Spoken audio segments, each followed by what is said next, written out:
Hi everyone, on today's Mixology video we're mixing a Thanksgiving apple pie cocktail featuring Revel Stoke cinnamon and Revel Stoke smoked vanilla whiskeys.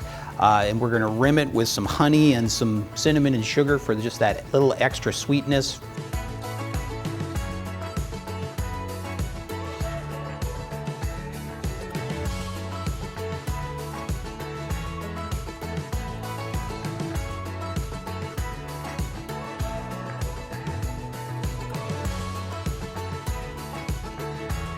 Thanks for watching today's Mixology video. Don't forget to stop on down to Glencoe Wine and Spirits.